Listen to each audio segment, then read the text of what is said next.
Bismillahirrahmanirrahim. Assalamualaikum warahmatullahi wabarakatuh. Waalaikumsalam warahmatullahi wabarakatuh. Alhamdulillah wa syukranillah. Salatan wa salaman ala Rasulillah wa ala alihi wa ashabihi wa zurriyatihi wa mawala. Asyhadu an la ilaha illallah wahdahu la syarikalah wa ashadu anna Muhammadan abduhu wa rasuluhu la nabiyya ba'da. Allahumma salli ala Muhammad wa ala ali Muhammad. Ya ayyuhalladzina amanu taqullaha haqqa tuqatih wa la tamutunna illa wa antum muslimun. Ahli bait yang sama-sama kita hormati dan mudah-mudahan dimuliakan Allah Subhanahu wa taala. Bapak-bapak, ibu-ibu, para jamaah yang dimuliakan Allah, kembali kita mengucapkan puji dan syukur kehadirat Allah Subhanahu wa taala atas segala nikmat yang telah diberikan kepada kita semua. Yang alhamdulillah sore hari yang berbahagia ini kita masih dapat bersama-sama berhadir dan berkumpul di rumah ahli bait ini dalam rangkaian acara bersilaturahim sekaligus mengadakan sedikit majlis taklim. Harapan kita hendaknya semoga apa yang kita laksanakan ini akan menjadi amal ibadah buat kita semua. Amin. Selanjutnya selawat berangkai salam sama-sama kita hadiahkan kepada Nabi kita Nabi Muhammad sallallahu alaihi wasallam. Allahumma shalli ala Muhammad wa ala ali Muhammad. Mudah-mudahan kita semua akan mendapat syafaat beliau di hari kiamat kala. Amin ya rabbal alamin.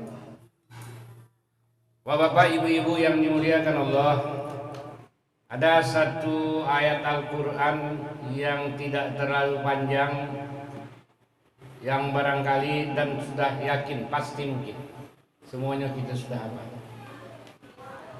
Ayat itu berbunyi, A'udzubillahi minasyaitonirrajim, Bismillahirrahmanirrahim.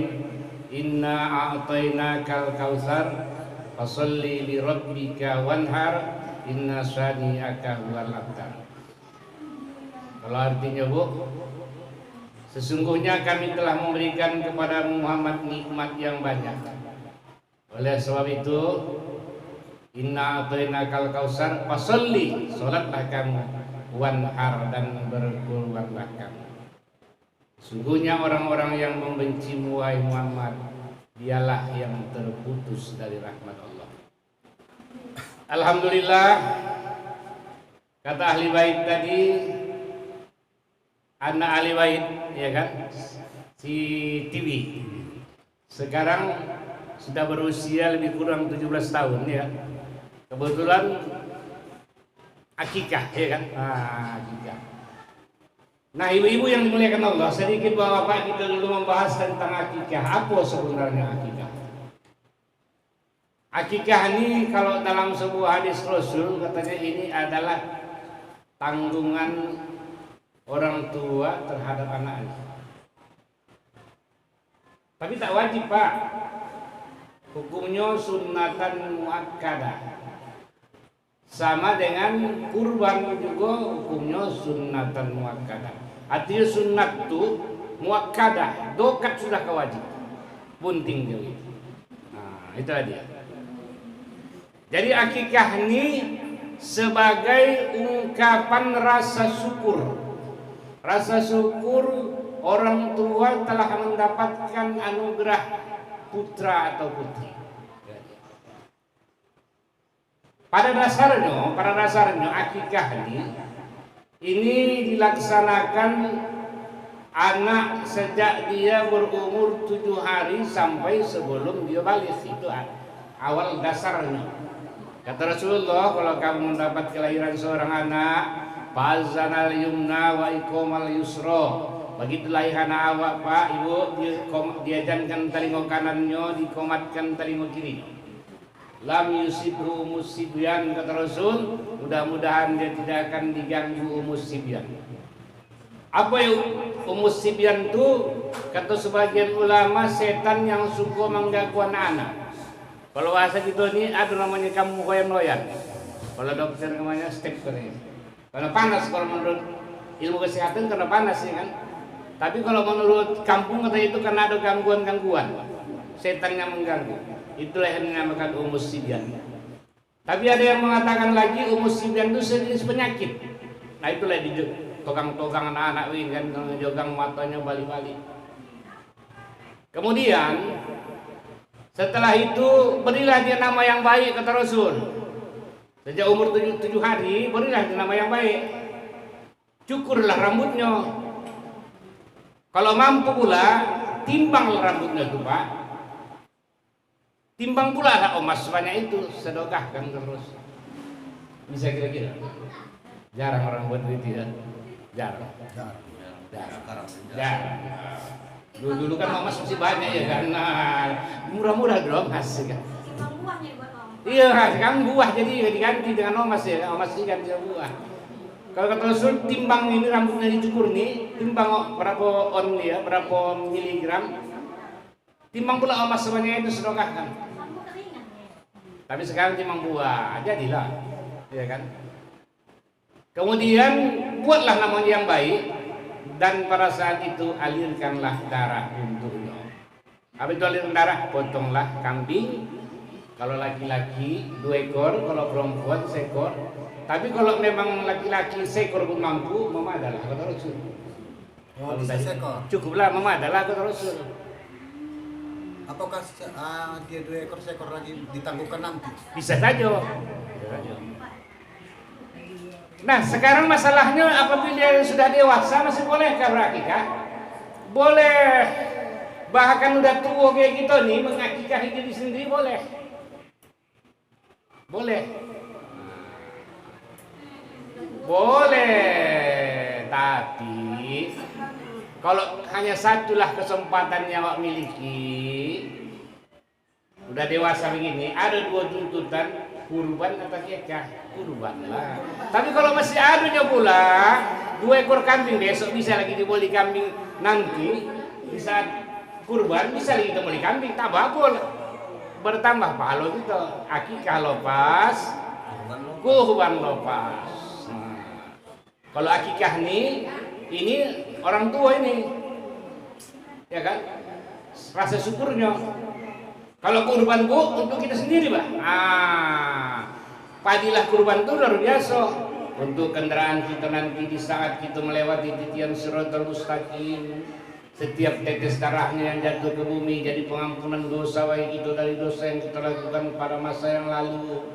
Kendaraan kita nanti di saat kita dikumpulkan di hari kiamat. Luar biasa, ya. Nah, tapi maka kata Rasul, makanya Rasul mengatakan, siapa yang sudah sanggup berkurban, tapi entah tidak melaksanakannya, jangan dokati tempat sholat kami, kata Rasul. Jangan dokati tempat sholat kami. Siapa yang sudah sanggup? Yang jadi pertanyaan, sudah sanggup di kurban? Rata-rata kita nih kalau ditanya udah sanggup kamu kurban, ini yang dia pertanyaan bos hari itu. Kadang-kadang Pak ya, Bu, udah angsur vario, udah yang sesukupi, udah cukup, nak mewah angsur vario satu lagi. Udah ada vario, angsur lagi BCX, pakai DP, 5 juta DP nya lagi juga, 1 juta sehat sebulan. 3 tahun lamanya. Kurban cuma lebih kurang 3 juta, 2 juta setengah, 3 juta. Taruh DP-nya, kalau terlambat membayar pun taruh dendanya. Terlambat tahun itu muka. Kenapa tak dicicil? Kalau begitu dah mampukah kita? Hah? Udah mampu kah? Diri sendiri. Kembali ke diri sendiri. Man wajadas sa'a. Siapa yang mempunyai kemampuan kata Rasul, tapi dia tahu hendak berkurban, jangan dokati tempat sholat kami. Seolah-olah kata Rasul, Kalau kamu udah mampu berkurban tapi tahun tak kamu berkurban, tak pantas kamu sholat ke masjid. Jadi, kenapa tempat sholat Rasul ke masjid? Begitu ancaman. Tapi jangan pula agar tak berkurban tak masuk ibadah ya. Dan salah, Ustaz itu kita tak usah ke masjid. Tidak. Tetap ke masjid. Itu begitulah kuncinya Rasul. Kenapa? Karena tujuan kurban itu akan kembali kepada diri kita sendiri. Karena sayangnya Rasul itu, cintanya Rasul sama kita, supaya nanti kendaraan kita di saat kita dihimpunkan di hari kiamat, di saat kita melewati titan Shiratal Mustaqim, dosa-dosa kita masa lalu diampunkan Bu, Pak, diampunkan. Setiap tetes darahnya yang jatuh ke bumi, tes, sebanyak itu dosa masa lalu kita terampun. Bayangkan. Luar biasa orang. Makanya kalau banyak-banyak orang sama di kurban dulu kalau mau kurban. Iya kan, ayo. Nanti ditamakan itu kurban Pak. Kadang-kadang banyak kambing juga. Dia musim haji, musim kurban, dia paling banyak menjual kambing. Tapi ketika dia sendiri tak kurban, wah itu banyak kejadian. Dia paling banyak. Iya kan? Wah sibuk. Mahal pula ya kan? Nah, kesempatan itu. Namun dia sendiri tak kurban, betapa ruginya. Nah itu benar. Jadi kau dapat kurban apa? Iya kan? Jangan-jangan juga keluarga pula, suami awak, kalau mampu, istri awak, anak-anak awak, kan tak ingin awak sendiri yang nanti naik kendaraan sana. Apakah mana cinta awak sama istri awak? Mana cinta awak sama suami awak, sama anak-anak awak? Awak saya nanti naik kendaraan di padang mahsyar sana. Tega orang pun yang biarkan keluarga awak itu jalan kaki. Nah, ini jadi pertanyaan buat saya kan? Nah, misalnya bapak ini lah ya kan, ada berkurban dia, anak, istri. Berarti bapak saya nanti melewati tiada senang mustaqim, bagaikan kilat yang menyambar. Itu pasti Pak, yang suatu mustaqim itu pasti kita lewati, kata Rasul. Tak pala dari jauh Pak, dekatnya, panjangnya kata Rasul minal masriqi ilal maghrib, dari tempat matahari terbit sampai ke tempat matahari tenggelam. Ujung dunia dan pangkal dunia. Itulah, tidak tahu lagi pendek itu kan. Begitulah panjangnya titian suratul mustaqim itu. Halusnya lebih halus dari rambut di bulan 7. Itu hadis Rasul. Tajam kata Rasul lebih tajam dari uang potong. Tapi alhamdulillah orang yang berkurban dia akan selamat melewatinya dengan menyenderai kurban. Apa bisa rupanya lembut rupanya melewati titian suratul mustaqim yang begitu halus? Itu bukan jawaban kita. Allah Subhanahu wa taala yang kuasa. Tapi begitu kata Rasul dan itu pasti.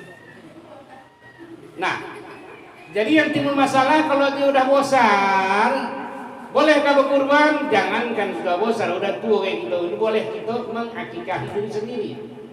Nah, kalau anak yang kecil yang belum balik, bolehkah kita kurbanin? Boleh juga. Nah, walaupun pada dasarnya yang berkurban itu orang yang sudah dewasa, tapi anak-anak pun boleh kita kurbani. Ya, begitu juga tadi pada dasarnya akikah adalah untuk anak yang belum balik, tapi orang tua juga boleh berakikah. Pada dasarnya kurban itu untuk orang yang sudah dewasa, tapi anak-anak pun boleh juga dikurbani. Kalau yang sudah meninggal macam mana? Kan pertanyaan. Kalau akikah tak usah lagi Bu. Kalau anak udah meninggal tak usah dikakikahin lagi. Tapi kalau kurban boleh, boleh. Ayah awak, oma awak udah meninggal bayar dulu sehingga awak dia belum berkurban dan tak pernah pula dibawa siap. Bolehkah kita kurbani? Jadi pertanyaan. Boleh. Ayah awak, oma awak dulu belum berkurban, udah meninggal. Tak pernah dibawa siap. Kan wasiat ayah, nanti kau meninggal aku bayar kurban. Tak pernah. Tak ada wasiatnya. Sekarang kita memang mampu, kita udah siap berkurban. Anak-anak keluarga udah. Tapi duit masih ada kan, masih mampu awak. Bolehkah kita kurbani omak dan ayah awak, mertua awak, walaupun dia tak bawa wasiat? Boleh Ibu. Boleh. Apa alasannya? Nah, ada hadis Rasulullah Sallallahu Alaihi Wasallam. Suatu hari, bahasa Indonesia saja Bu. Suatu hari seorang sahabat datang bertanya kepada Rasulullah. Kata sahabat, ya Rasulullah, ayah dan ibuku telah meninggal dunia dan mereka belum melaksanakan haji. Dan mereka tidak pernah berwasiat ya Rasulullah kepadaku untuk melaksanakan hajinya. bolehkah saya melaksanakan haji mereka ya Rasul? Lalu kata Rasulullah, balik aku coba tanya Pak. Menurut kau, wahai sahabat, wahai orang yang bertanya, kata Rasul, andaikan ayah dan ibu kau itu mati meninggalkan hutang, apakah kau wajib membayarnya? Wajib ya Rasulullah. Walaupun dia tidak berwasiat, wajib ya Rasul. Kalau begitu kata Rasul, laksanakan haji. Kalau begitu, sedangkan haji boleh, laksanakan kurban. Itu alasan. Jadi boleh kurban. Nah, jadi ibu bapak yang dimuliakan Allah, makanya kata Allah dalam Al-Quran, sesungguhnya kami telah memberikan kepadamu nikmat yang banyak, oleh sebab itu sholatlah dan berkurbanlah. Jadi kurban itu betul-betul bentuk kurban seperti yang kita laksanakan pada hari raya Adha. Tapi di luar itu juga, ini juga termasuk hampir identik. Artinya akikah identik dengan kurban. Kurban itu bukan hanya yang dimaksud Pak, kurban itu pada hari raya itu. Ini kan pengorbanan nih. Ya kan? Buat kue, diundang tamu datang, kasih teh manis, makan lagi, kan pengorbanan. Pengorbanan harta, pengorbanan jiwa, pengorbanan waktu, bahkan pengorbanan tenaga. Kenapa kita berkorban? Karena Allah telah memberikan kepada kita nikmat yang sangat banyak. Sebagai rasa syukur kepada Allah, di samping keimanan kita tadi itu, maka keimanan yang sempurna apabila dibarengi dengan takwa. Apa itu takwa? Melaksanakan perintah dan menjauhi larangan. Termasuk pengorbanan silaturahim ini adalah anjuran yang sangat kuat. Karena Allah mengatakan dalam Al-Quran, akan mendapat kecelakaanlah manusia kecuali mereka membuat dua hubungan, hablum minallah wa hablum minan nas. Hablum minallah itu termasuk dari sholat itu. Hablum minan nas termasuk ini silaturahim, ya kan? Bertemu, bersilaturahim, bermaaf-maafan, ya kan? Berkasih sayang, memberi dan menerima termasuk lagi. Kalau hubungan kepada Allah saja, tak ada hubungan kepada sesama manusia, tak jalan bu, tak jalan. Atau hubungan sama manusia saja, tak ada hubungan kepada Allah juga tak jalan. Nah, jadi harus kedua-duanya sejalan. Hubungan kepada Allah, hubungan kepada manusia. Sementara kurban dan akikah di sana ada kedua-duanya. Kurban dan akikah itu ada kedua-duanya. Hablum minallah, memang perintah Allah. Hablum minan nas, ya kan? Dibagi-baginya bapak itu tadi dua itu kan. Aku belum makan, ini udah makan. Akikah, udah. Ya kan? Dibagi-bagi itu. Hanya bedanya kalau kurban sunat dia dibagikan di saat masa, kalau akikah sunat diberikan di saat dia sudah dimasak. Itu yang bedanya. Kalau kurban bu, sunat mantah. Tapi kalau akikah, sunat masak. Jadi kurban ini jangan pula bu memotong kurban kita sini, tetangga tak dapat. Kurban terbang tak kemana-mana, tak boleh. Selamatkan dulu tetangga, ya kan? Nanti masjid begitu juga. Nah, selamatkan dulu tetangga-tetangga masjid, nah, baru dah ada terbang di kemana-mana. Jangan terbang kemana-mana, menengok-nengok saya kan, mana kurban kawan tuh. Kurban rijal tuh mana? Tak tahu. Tadi potong itu ya. Nah, lagi tinggal darahnya saja. Jangan dulu tak tahu ya gitu ya kan. Nah, harus dilagi-lagi dulu tetangga kaum masjid, tetangga-tetangga masjid. Habis itu baru lagi berikan kemana-mana. Boleh orang kaya bah. Beda dengan zakat fitrah. Nah, di sini. Kalau zakat fitrah tertentu hanya orang-orang miskin saja, orang-orang amil saja. Ada 8 nasab itu kan. Kalau kurban itu orang kaya pun boleh. Orang kaya dia boleh mendapatkannya. Karena itu sedekah sunat di Pak siapa saya boleh Pak. Walaupun kita kasih, misalnya datang Jokowi kan orang kaya yang Jokowi ini kan, ya kan. Kita kasih dia ini misalnya sedekah ini. Bapak halo gitu, boleh. Tapi kok zakat fitrah tak boleh terimanya Pak. Kok zakat tak boleh, itu namanya sedekah wajib. Kok sedekah sunat boleh. Makanya pula itu alasannya kalau kita pesta kenduri Itu kan namanya sedekah. Siapa saya boleh diundang wali kota, gubernur, bapak halo kita boleh. Nah itu beda. Jadi bukan setiap sedekah. Hah? Asal seagama. Asal seagama. Itu pun kalau tetangga, ini kan itu yang masalah. Kalau tetangga kita tuh namanya kafir zimmi itu kafir zina. Kan kafir zina sama sih. Baik gitu sama dia, tetangga. Nampaknya makankannya. Tak apa boleh kasih kurban. Kalau makanan boleh, tapi taklah apa pahala namanya. Itu istilahnya di dunia gitu, tapi pahala dunia lah. Kalau Sosial kalau sosial. akikah dimakan lain agama non muslim? Begitu, kalau kurban boleh, kurban boleh. Boleh. Kalau memang baik gitu sama dia boleh. Tapi sosial nggak dapat. Boleh. Nanti ini memang sebenarnya agak-agak ini. Pernah waktu Rasulullah menyembelih kurban di Makkah. Tetangga-tetangga itu kabin sini, kabin tulis. Kenapa banyak membantu sebenarnya tidak mengganggu, tidak menyusui boleh. Tapi jangan pada sosial datang ke sana. Artinya kalau tetangga baik dia sama datang kebetulan dia. Nah, boleh kasih makan tak masalah. Walaupun dia kurban lagi. Nah, ada lagi Bu yang masalah. Kurban ini kadang-kadang ada yang berpendapat orang yang berkurban tak boleh makan dagingnya. Itu silat. Boleh Bu. Orang yang berkurban boleh memakan sepertiga daging kurbannya. Kata Rasulullah dalam hadis wattahiruhu salasata ayyam, boleh disimpan selama 3 hari, jangan lebih 3 hari. Dan jangan lebih dari sepertiga. Kalau kurang dari sepertiga itu lebih baik lagi, lebih banyak kita sedekahkan daripada kita makan. Kecuali kurban itu kurban nazar. Kalau kurban nazar Ibu, jangankan dagingnya, kuahnya pun tak boleh makan. Aku nazar aku tentukan ya, hendak berkurban lagi. Ada kita ucapkan begitu. Aku nazar aku tentukan berkurban. Begitu berkurban, jangankan dagingnya, kuahnya pun jangan. Naras.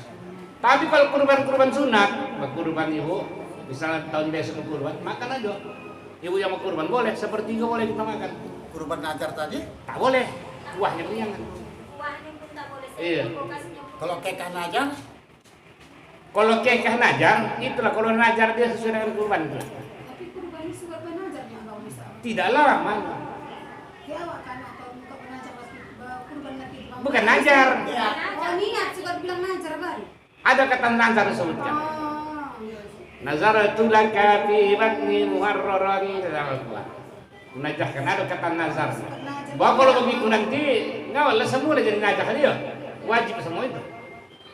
Jadi kalau niat habis salah makan ya Pak? Bisa. Kalau awak bilang ini nazar. Kalau adalah rezeki ketemu kadang berkurban aku.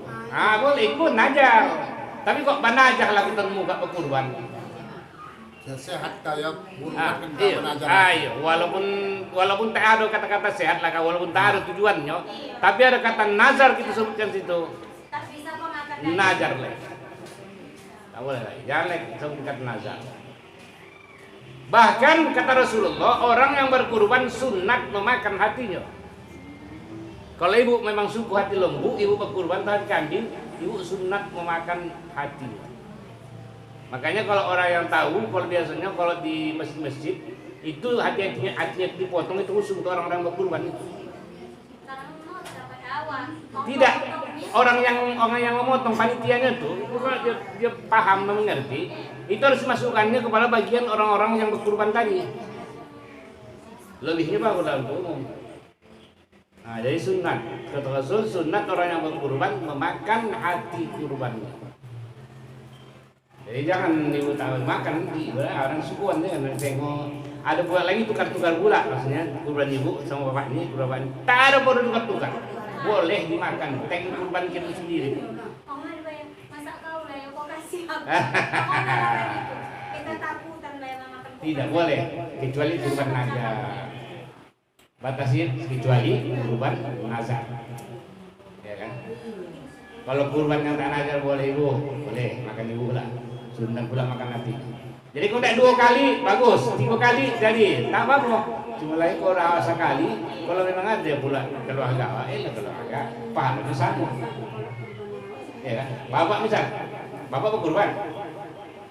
Tahun muka, bapak kurban istri bapak Bapak tetap mendapat pahala seperti yang berkurban, tak berkurang pahalanya. Dan istri awak, istri ibu, istri bapak, lepas pula lagi dia mendapat pahala juga. Nah, kan terpikir. Jadi makanya aku bilang kalau ada berkurban gitu, kalau misalnya ada keluarga kita yang belum berkurban, kita suruh dia berkurban, kita kasih dia duit, pahala kita tetap pahala seperti orang yang berkurban. Jadi kurban itu boleh diberikan kepada siapapun yang kita inginkan, walaupun tak memiliki wali, sama dengan haji.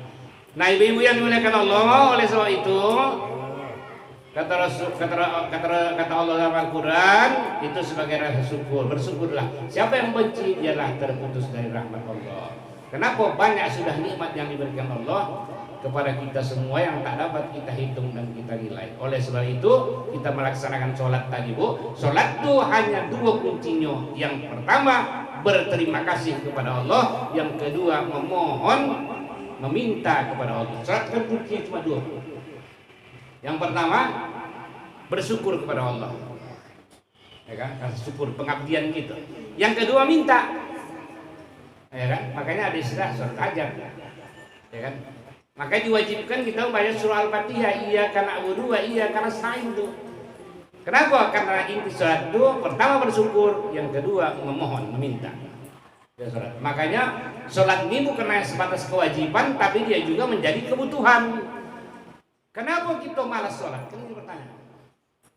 Kenapa kita hari ini agak malas sholat? Karena kita menganggap sholat itu kewajiban, beban. Siapa pernah ada beban? Borat kan? Siapa nak sedikit beban sekilo pun dilarang lo tak akan coba. Ya kan? Kenapa? Karena kita menganggap sholat itu adalah beban, kewajiban. Coba kita menganggap sholat itu kebutuhan. Kebutuhan. Oh, nak minum teh manis. Dicari kemana pun teh manis. Makanya kalau ketika kita menganggap sholat itu kebutuhan, nah malah mulai waktu asar nih. Ya kan? Begitu habis zuhur, nah mulai waktu asar nih. Coba lah nih sholat aku lagi sholat. Coba ibu kewajiban. Ayo mana sudah asal coba asal. Iya. Coba bukan kalau pada saya baru lagi dulu, ya kan? Kasebohat kan? Kenapa kasebohat? Itulah yang kita rasakan selama ini, Pak. Mungkin aku juga sama dengan ibu. Kadang-kadang kita menganggap sholat ini ibadah ini masih merupakan kewajiban, bebannya kan. Makanya bagi habis juga mulai aku udah asal kan coba asal dia. Ini coba lagi baru lagi awak udah. Kenapa rasa beban nembor? Karena borat rasa. Coba rasa kebutuhan, Bu. Nah, mulai sakit dia. Kamu dengan Bu. Mana teh manis lagi? Mana teh manis lagi? Mana? Mencari kita. Rasa syukur kepada Allah Subhanahu wa taala. Jadi, bagaimana kita menjadikan ibadah itu sebagai ungkapan rasa syukur kepada Allah Subhanahu wa taala dan keinginan untuk memohon pertolongan. Ya, maka setiap saat kita ingin memohon sama Allah, minta sama Allah. Dan yang paling baik, yang paling tepat, waktu yang paling tepat, waktu yang paling baik, waktu yang paling betul-betul dikabulkan, meminta di kala sholat. Ya, Bu, makanya dalam sholat itu, Bu, kalau ketika kita mengucapkan ini ayat-ayat Allah, mulai dari surah Al-Fatihah, maka hati juga akan ikut meminta kepada Allah. Jadi hati ini bercakap juga. Bercakap juga hati ini. Alhamdulillahirabbil alamin, dalam hati ya Allah segala puji bagimu ya Allah, telah kau buat aku hidup sampai hari ini ya Allah. Begitu, Bu. Dalam bekerja dia, Bu, telah kau beri aku Allah nikmat yang banyak. Ya kan, Ar-Rahmanir Rahim, kau Maha Pengasih dan Maha Penyayang ya Allah, aku sangat mengharapkan rahmat dan kasih sayang-Mu. Dalam hati bekerja, disitulah khususnya, Pak. Kalau sempat kena sholat itu khusus, hilang ingatan, itu kesurupan.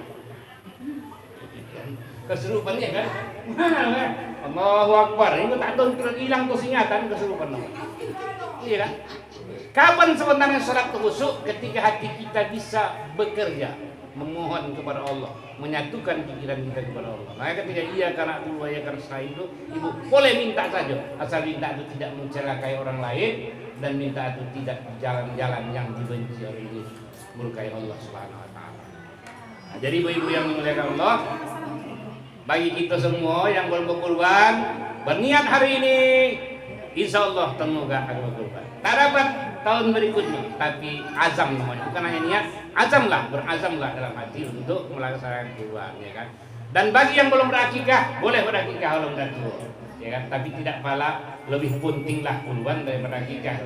Tapi bagi anak-anak, kalau memang mampu, ya kan, memang cukup pula laksanakan. Di samping dia merupakan sedekah jariah, dia juga merupakan satu pelepasan hak tanggung jawab kita kepada Allah Subhanahu wa taala. Nah, Bapak Ibu yang dimuliakan Allah, kurasa saya lagi ceramah kita ini. Semoga ada manfaat buat kita semua. Kepada Allah kita mohon ampun, kepada ahli bait dan para ibu bapak saya mohon maaf. La ilaha illallah. Assalamualaikum warahmatullahi wabarakatuh. Waalaikumsalam. Kalau ada nanti ditanyakan Bu, nanti siap mendoa kita Bu ya. Doa kita